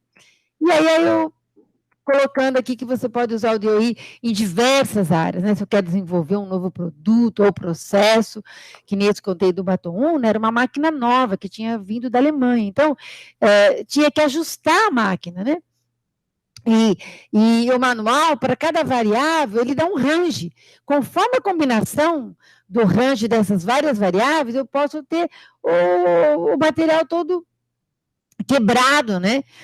Então, a gente estava estudando ali as condições ideais para a cristalização, desde a temperatura da massa que vinha, a temperatura de resfriamento, tempo de residência na máquina, porque é um processo contínuo, etc., né? Ou se eu quero melhorar um produto ou processo já existente, né? Se eu quero justamente o que eu falei, da configuração de um equipamento, desenvolvimento ou melhoramento de metodologias analíticas, tem ajudado muito também em desenvolver ou melhorar metodologias analíticas. Por exemplo, eu quero que o resultado que deu aqui, né, no Centro de Inovação da empresa X, aqui, deu o mesmo resultado lá na Inglaterra, ou na Índia, ou nos Estados Unidos, dentro de um desvio padrão permitido, tem que dar, e entre os operadores, entre os químicos responsáveis. Então, eu tenho feito esse tipo de trabalho também, que é bem legal, né? E, lógico, para conhecer o impacto que cada variável tem frente às perturbações sofridas, né? Frente ao range estudado, né? Para a gente determinar aí as condições de otimização, a robustez do processo, né? Então, eu digo que ela nos dá uma confiabilidade muito maior, reduz o número de experiências. Imaginou 37 variáveis, sabe lá que é isso? Estudar só 2 condições de cada uma? Tentativa e erro impossível, né? 2 a 37 dá bilhões de ensaio. A gente fez uma PB de 44 e os pontos centrais. Então, imagina só a economia que você tem, né? Em um dia, a gente fez os 44 ensaios. Imaginou? Quando perdia, cada vez que perdia um dia de trabalho, eram 2 milhões de caixa, né? Então, é um impacto ambiental envolvido, a pegada hídrica, a pegada ecológica, né? Então, não tem dúvida alguma. É possível avaliar o erro experimental e avaliar, isso é uma coisa importantíssima, a gente conhecer, para poder melhorar cada vez mais o nosso processo, né? Otimizar várias respostas ao mesmo tempo e verificar efeitos cinéticos e antagônicos entre elas, que só a análise multivariável que permite, né? Tá, como desfecho da sua explanação, se você puder citar alguns problemas com os quais você, um ou dois, com os quais vocês têm se deparado aí nessas atividades de consultoria em empresas. E eu gostaria, sim, sabe, até coloquei nesses slides, né, quando você me convidou, porque eu acho que as pessoas se confundem bastante com isso, sabe? E às vezes até falam, nossa, mas por que eu não posso colocar o tempo como variável independente, entendeu? Então, daí quando eu explico tudo, a pessoa entende. Então, eu acho assim, é aquela coisa assim, que não tem software do mundo, né, que defina isso, porque isso quem define é quem entende do processo, né? Então, eu vou compartilhar com vocês aqui, porque eu preparei um materialzinho que eu acho que deixa claro isso, sabe? Ajuda as pessoas a ficarem alerta. Opa, qual é o tipo de processo que eu tenho, né? A sua orientação é que o tempo não seja, não sei se eu compreendi bem, que o tempo não seja eleito como variável independente, é isso? Não, depende do teu processo, Varia, é isso que eu quero mostrar, varia. Por isso que eu digo, é isso que o professor Lema falava para mim, sabe? Tanto que no livro eu tenho situações onde o tempo não pode ser variável independente, e eu tenho que continuar tirando a amostra em função do tempo, ter a cinética, e tem situação onde o tempo pode, e o único jeito de estudar é como variável independente. Então, essa questão do tempo quando a gente usa a metodologia, né? Então, vamos imaginar que eu tenho um reator embatelado, que pode ser um fármaco, né, produzindo uma IFA, um insumo farmacêutico ativo, ou dando uma reação A mais B, dando C, com um catalisador, ou um catalisador enzimático, uma reação enzimática, ou uma fermentação, né? Onde eu quero estudar várias variáveis, pH, temperatura, agitação, substrato, e a questão do tempo, como fica aí? Porque quando eu tenho um reator batelado assim, se eu coloco a minha enzima, ou o meu catalisador, o que acontece? Ao longo do tempo, eu vou tendo consumo do meu substrato e o meu produto vai sendo produzido, né? A mesma coisa, por exemplo, um secador, vamos pegar um secador, né? Um secador em batelada. Eu quero secar tomate seco, por exemplo. Quero fazer tomate seco, né? Então, eu vou colocar nas bandejinhas, né? E vou avaliar a temperatura, a vazão do ar quente, quantidade de produto por área. E a questão do tempo, né? Porque o tomate vai perdendo a umidade em função do tempo, né? Então, agora, e se eu tenho um reator contínuo? Eu tenho um reator contínuo, muda de figura. O que acontece? Eu vou ter sempre entrando aqui, né, uma solução, vamos supor um meio de cultivo, né, ou uma solução para uma determinada reação enzimática, né? Eu vou ter sempre entrando aqui uma solução e saindo aqui o meu produto. E se eu não mexer em nada, né? Se eu não mexer no sentido assim, da vazão, né? Eu tiro uma foto hoje, tiro a amostra, vai dar aquele valor. Tiro outra foto, vai dar aquele valor. Se eu não mexer em nada, vai dar sempre aquele mesmo valor. Daqui um mês, uma pequena variabilidade, mas vai dar aquele valor, porque está sempre entrando mesma condição e saindo o meu produto, né? Como é a questão do tempo aqui? E se o meu secador não fosse um secador batelada, mas sim um secador contínuo, estou secando, por exemplo, bolacha, né? Então, ele entra na esteira lá e sai do outro lado sequinho, vai ficar um determinado tempo de residência dentro do meu secador. Equipamento. Tá. Do equipamento, né? Ele vai entrar com uma umidade e lá na frente ele vai sair com a tua umidade. Então, o que acontece? Quando eu tenho, né, tanto esse reator batelada como esse secador batelada, eu estou no estado transitório, dinâmico. Eu tenho uma cinética em função do tempo. Eu tenho aqui, meu substrato vai caindo, meu produto vai sendo formado. Ou, se fosse no caso da secagem, a minha umidade vai caindo até ficar uma umidade de equilíbrio, né?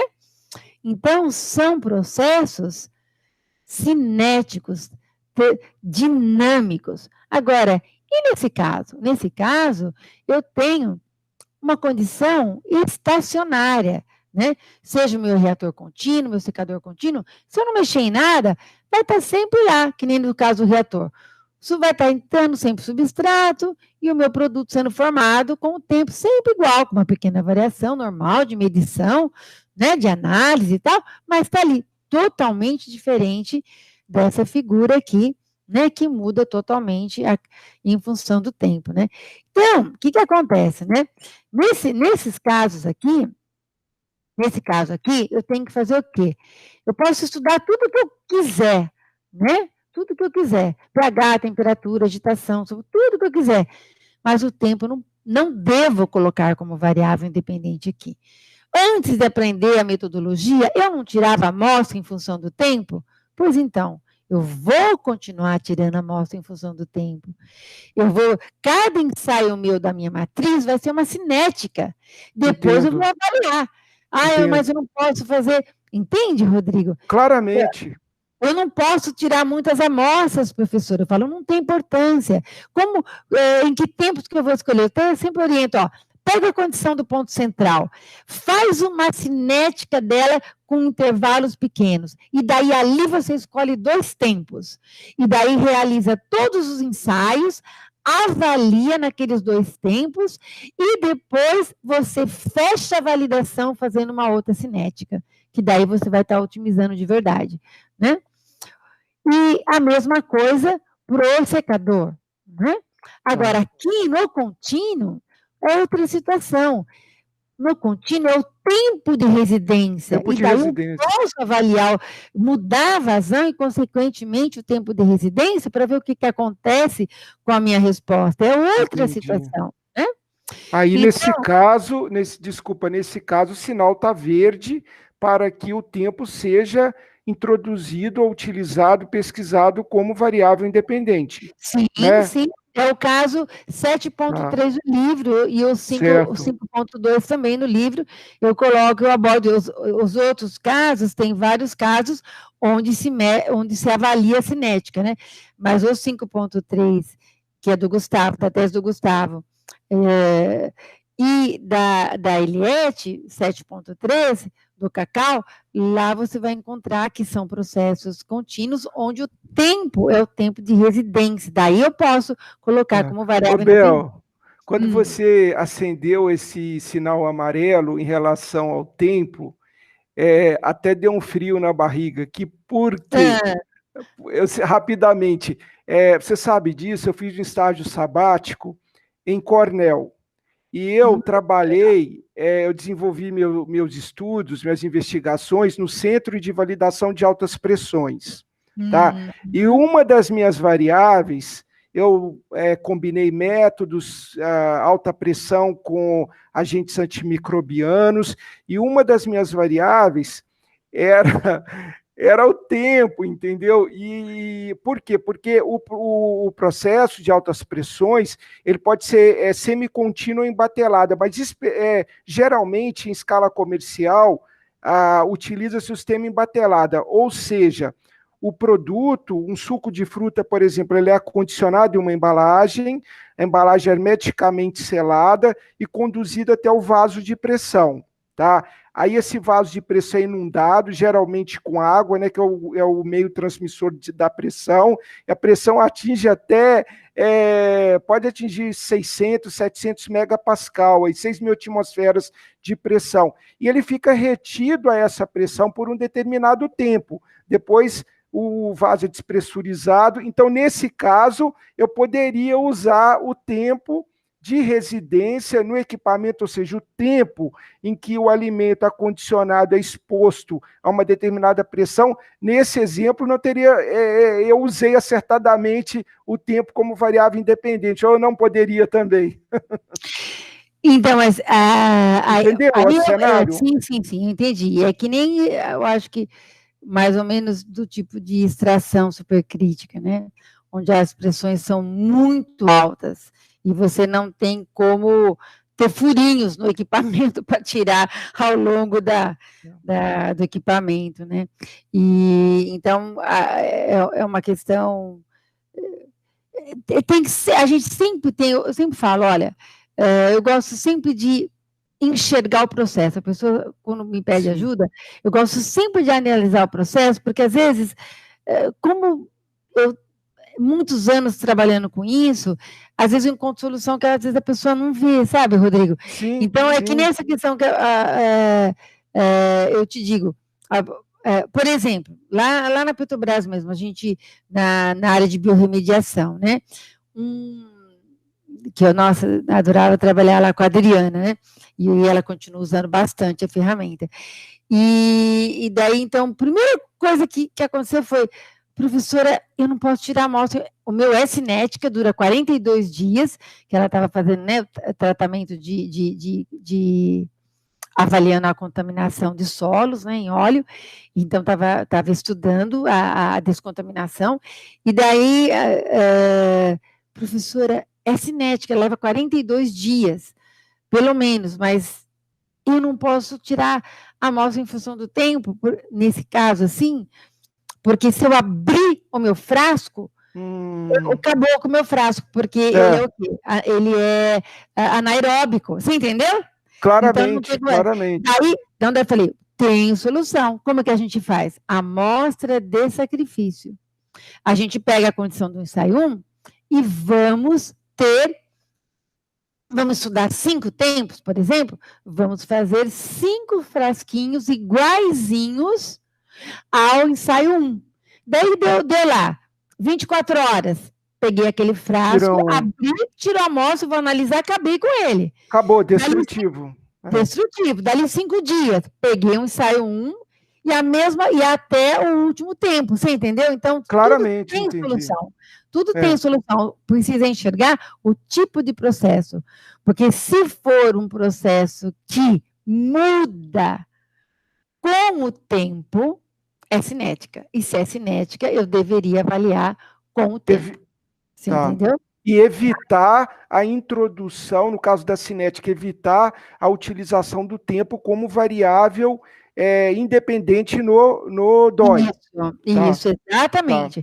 Entendi. Porque eu vou mostrar aqui, porque, olha, é um artigo que muitos anos atrás, né, a professora Gabriela Macedo veio no doutorado dela pedir ajuda, e ela chegou com um artigo, ela falou, olha, Bel, eu quero fazer que nem essas pessoas que são referências, tá, em bioaromas no mundo aí fizeram, e eu quero aplicar o DOI na minha tese, né, porque eu já venho trabalhando muito tempo com tentativa e tal. Falei, não, tudo bem, daqui deixa eu ver o artigo e tal, e comecei a ler. Quando eu comecei a ler, eu falei, posso te ajudar, mas não dessa forma. Por quê? Porque eles estudaram, olha, tempo, temperatura, enzimos, substrato, geraniol e o rendimento. E eles colocaram o tempo aqui como variável. Tô vendo. Em uma hora, imagina só, você pega o seu reatorzinho, né? O seu reatorzinho, depois de uma hora você pega, acaba com ele, analisa, não deu nem tempo dele converter nada, coitadinho, né? Agora, se pega outro ensaio que tem 9 horas, ele ficou 9, então, você vê, uma hora depois, dá para enxergar a minha seta aqui, Rodrigo? Não. Não estou vendo, não. Sim, estou vendo, enxergo. Imagina, uma hora, né? Tirou a amostra em uma hora, você não tem o resto da curva. E depois o outro ensaio lá, 9 horas, pode ser até que já tenha caído, né? Já passou do máximo a conversão, já esteja até, né, com problema de hidrólise aí. Ou seja, eu monto um reatorzinho inteirinho e só tiro uma amostra dele. Eu falei para ela, até hoje, como que você fazia? Você não tira a amostra em função do tempo e não... Sim. Falei, então nós vamos continuar tirando a amostra e você vai ter para cada tempo a análise dos efeitos. Se for um DCCR, para cada tempo você vai ter o direito à sua equação. Tem um exemplo lindo que eu apresento, lá da Petrobras mesmo, que eu gosto de apresentar aquele exemplo, que é a hidrólise do óleo de mamona, e a coordenadora é a Aline, e a gente aplicou lá, e daí a gente tem, para cada tempo de conversão, a gente tem uma equação, a nova, tem um modelo, né, equação, a nova, análise estatística e a curva de contorno. Então, porque o que acontece? Em uma hora, não aconteceu nada ainda, não deu nem tempo de acontecer nada. Em 9 horas, eu tenho o máximo de resposta. E daí, quem é das 5 variáveis estudadas, a variável estatisticamente importante aqui? O tempo, né? Agora, eu preciso fazer um DOI para saber que o tempo é importante numa reação cinética? Não, ao fazer isso, o que você está fazendo? Você mascara as outras X, as outras variáveis. Você mascara tudo. É como se fosse um estudo de vida de prateleira de alimentos, né? Não sei se a minha interpretação está correta, mas ao longo do tempo vai ocorrendo um decaimento no parâmetro de qualidade do produto. Então, exatamente. Eu quero aplicar o DOI, a gente fez isso lá na Ingrid em emulsão, a avaliação de emulsão, né? Exatamente. Eu vou ter, fez o produto. Para cada ensaio, eu vou avaliar em 5 tempos de prateleira, de vida de prateleira diferente. Ok.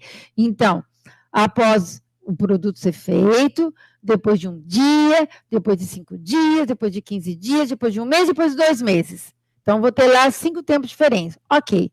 Então, eu vou ter 5 frasquinhos do ensaio 1, 5 frasquinhos do ensaio 2, 5.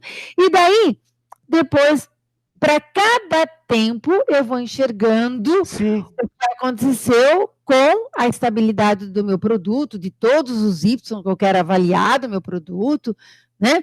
Em função do tempo. Então, em função da vida de prateleira, né? Ou seja, eu apresentei aqui, que é do livro, né? Eu tenho que respeitar a cinética de todos os ensaios, entendeu? Claramente. Então, isso é uma coisa Entendi. faz toda a diferença do mundo, né? É detalhe que faz toda a diferença. Eu digo que o slide mais importante do meu curso é esse, né? Que é unir, né? O conhecimento do processo, escolher a metodologia estatística adequada e o bom senso permeando tudo isso, e depois na interpretação estatística, né? E lembrar que o bom senso é diferente do senso comum, né, Bel? Ah, se é! Vamos estudar tudo, porque se soubesse quem era importante, não ficaria com essa perda tão grande. Né? Nunca mais eles tiveram problema nessa. Eu tenho tanta alegria disso, porque o gerente lá, né? Agora ele faz um mês está na China. Ele mora no mesmo condomínio que eu, né? E é voluntário lá da MIC também. E daí nunca mais eles tiveram problema nessa linha. Então, muito bacana, bem feliz. Daí eu apresentei aqui, fiz a propaganda dos livros, né, Rodrigo? E esses 2 encontram lá na... Mas se procurar no Protimiza, vai encontrar os links para os 3 livros, né? Eu digo assim, quem pode, às vezes com uma verba de projeto, tudo, compra esse livro também. Por quê? Ajuda a divulgar lá fora, sabe, Rodrigo? Né? Como você disse, você gosta de usar o livro em inglês, porque eu falo, pode copiar a frase, né? Tá pronta lá, só cita o livro, eu brinco, não custa nada citar o livro. Claro, é o mínimo. E é uma referência, ainda mais agora que está no inglês, desde 2014, numa editora tão bacana, tão boa aí, mais que nunca que é legal ajudar a divulgar, porque é o único livro que tem o Plect Bama, e os fracionados estão bem explicadinhos, por isso que eles eram atrás do livro, né? O software, como você já mostrou, né, que o Paulo, aí, esse garoto lindo aí, competente pra caramba, e o software está na versão em inglês e português, né? E aqui algumas empresas que eu venho tendo oportunidade de trabalhar junto, uma alegria enorme. Né? Divulgar, eu vou dar o curso virtual, né, novembro, dezembro, que estão as datas, quem quiser maiores informações pode me escrever. Então, te contar uma história, sabe, Rodrigo, e dessa resistência. Né? Eu, graças a Deus, pelo contrário, cada vez mais eu tenho tido procura, né, de consultoria, de curso em company, e eu cada vez, eu até falo, se a academia não tomar cuidado de buscar usar uma metodologia científica e estatística de trabalho, as empresas estão usando. E cada vez mais as empresas estão enxergando a economia que elas têm. O Arthur Lima, lá em 99, falava, professora, eu retorno em minutos o trabalho da senhora aqui, com o processo otimizado, né? Então, é um impacto que tem, um impacto ambiental, você fica fazendo tentativa e erro em linha de produção, esse da selagem imaginou o batom 9 cores, você fica fazendo tentativa e erro, imagina só, a gente fez para 8 variáveis, um PB de 12, e depois configurou para um PB de 12 para 3 cores, então foram 36 com os pontos centrais, vamos arredondar aí 40 ensaios, né? Daí a validação para o pallet de 9 cores, né? A selagem, um dia eu cheguei, em 2011, me ligaram, professora, a senhora está em campo, eu estou, 8h30, dá um pulinho na fábrica, fui para lá, 25 mil embalagens abertas, isso é um transtorno para a empresa, Nossa. Né? É um transtorno, né? Um monte de produto maravilhoso dentro, né? Então, Daí a gente aplicou um DOI para 9 variáveis, para quê? Ajustar a máquina era nova de selagem, super rápida e super sensível. Então, tudo condição possível de, o nível inferior e nível superior, tudo condição possível de trabalhar. Conforme a combinação, tudo ficava aberto, ou seja, para ficar ajustando isso na unha, eles falaram nem pensar, imagina a quantidade de produto que se perde, né?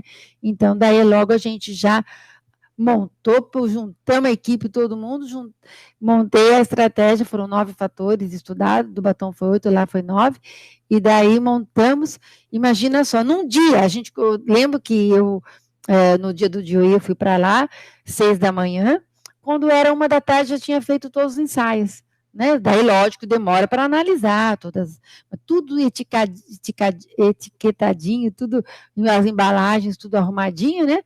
No instantinho. Daí só demora, daí é para analisar, para fazer análise estatística, demora um pouquinho mais. Mas em um mês aí você está com as condições otimizadas. Então, realmente, é um impacto muito grande. E tem, né, eu tenho um caso muito lindo, que quando foi o último ENSITEC, 2017? 2017. Isso. 2017 ou 2018? Nossa, agora eu tô... Que foi lá em Floripa.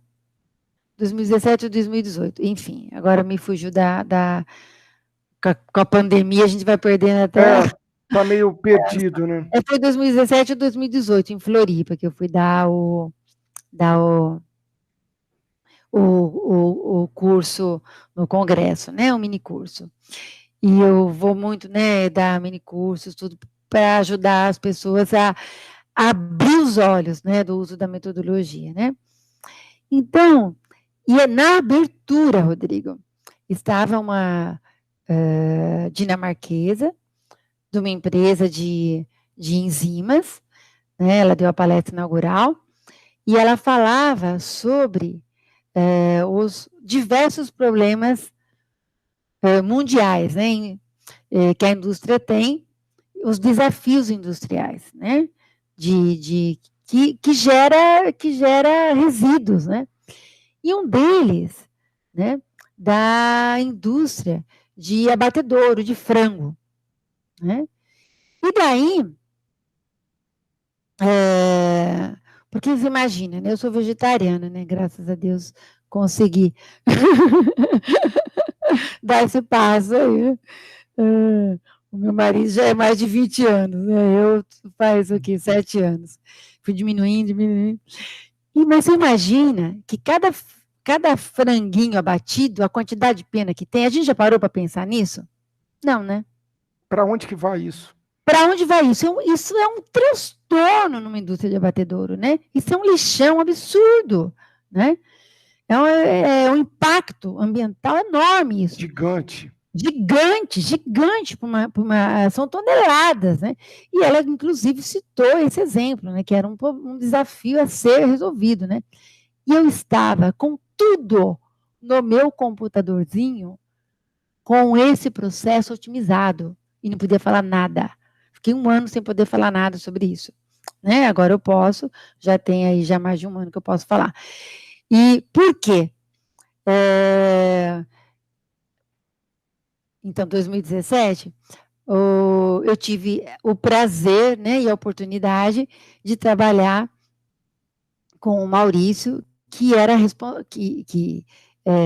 responsável por esse projeto, né, ele é diretor na América Latina da parte de nutrição da Dupont, e ele veio fazer o meu curso aberto. Eu tinha dado o curso em company lá, mas ele viaja muito, não tinha nem ficado sabendo. E daí o pessoal falou para ele, olha, Maurício, vai fazer o curso da professora, ela vai dar o curso aberto mês que vem. Vai lá que, quem sabe, você vai vislumbrar, né, a resolução desse problema, porque o que ele queria, justamente? Eles tinham desenvolvido, lá na Dinamarca, né, um pool de enzimas, a Danisco, um pool de enzimas, mas para hidrolisar as penas de galinhas, mas elas não passavam de 70% de hidrólise, entendeu?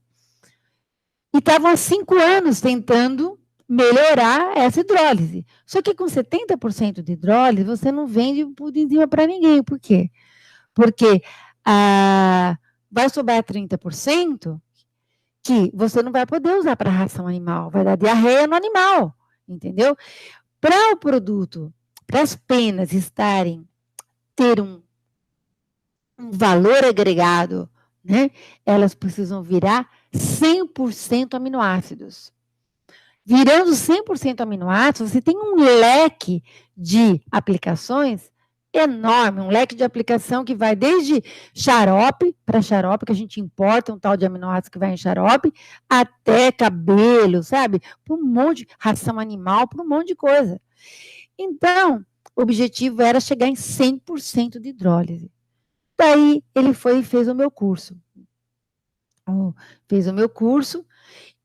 Daí, quando terminou o curso, ele falou, professora, semana que vem a senhora pode se reunir com a gente? Eu falei, posso. E daí eles me explicaram o processo tal, e eu montei a matriz, a estratégia, né? E estudamos, eram 5 variáveis, uma hidrólise enzimática, né? Do pool de enzima deles. E respeitando a cinética, né? Cada ensaio, vendo o tempo. Rodrigo, nós chegamos em 100% de hidrólise no DIUI. Né? E quem que era o nosso controle? Nosso controle era a condição padrão 70% de hidrólise, né? Rodamos junto, né?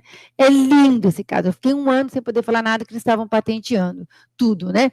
Agora, eles não só vendem o puro enzimas, mas as condições otimizadas para a hidrólise. Então, eles estão vendendo as enzimas para os abatedouros de frango, mas com as condições otimizadas, né?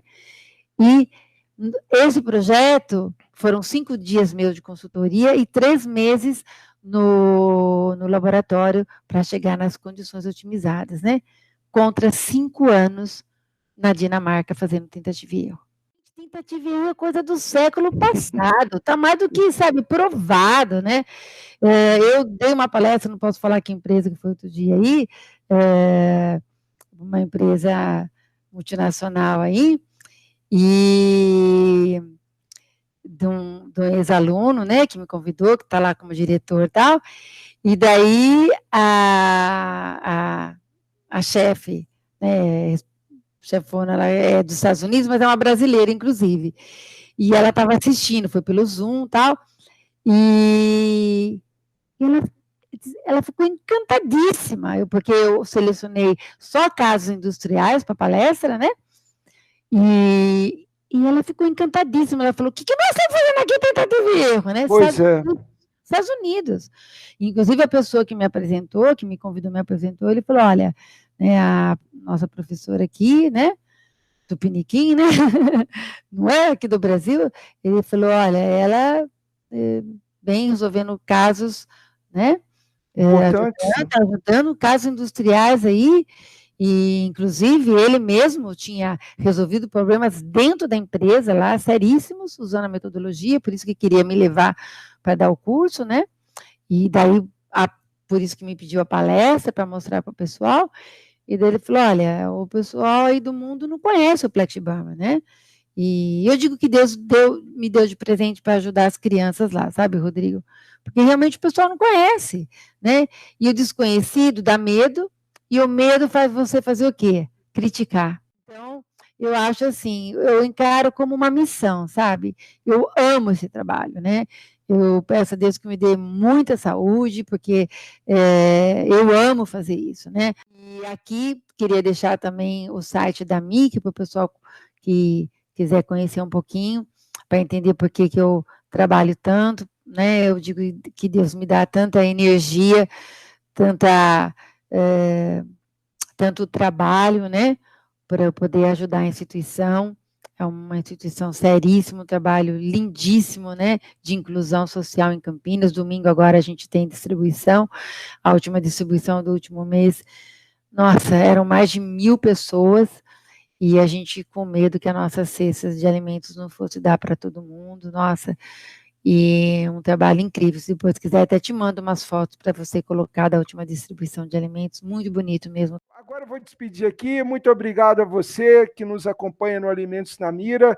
Professora Bel, mais uma vez, muito obrigado e até a próxima. Até a próxima, eu que agradeço de todo o coração, um abraço Bel, grande. abração.